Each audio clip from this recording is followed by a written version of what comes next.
So yun, what's up? So andito nga pala tayo ngayon sa Canada, nag-experience ng snow. Char! Merry Christmas! By the way, so andito ako sa Kapatagan at mag-harvest kami ngayon ng lettuce. Ang lettuce. Char lang. So we're on our way to the greenhouse. So papunta na kami ngayon sa greenhouse ni Kuya Joji. And ito yung sakyan namin. So ito yung way papuntang greenhouse. So napaka-presko talaga ng panahon dito ngayon. So andito kami ngayon sa greenhouse by Kuya Joji. Taran!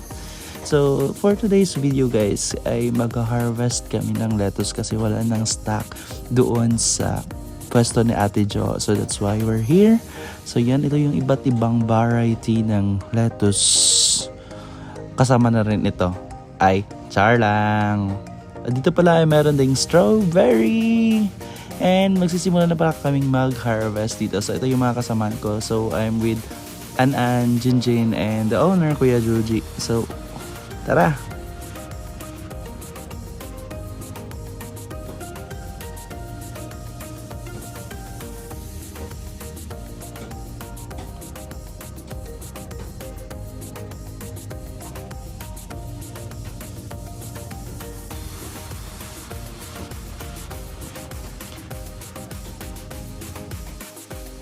So ayun, isang box is composed of 25 pieces.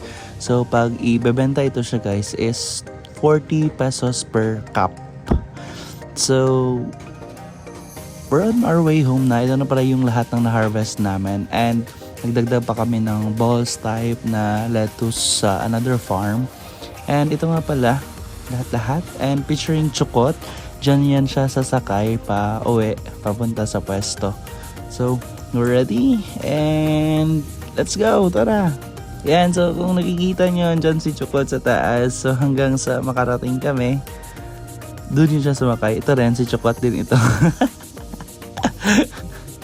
So yan, so malapit na kami magdating guys. Still andyan siya. So sanay na kasi yan siya na magsakay sa mga sasakyan. Well trained na po siya.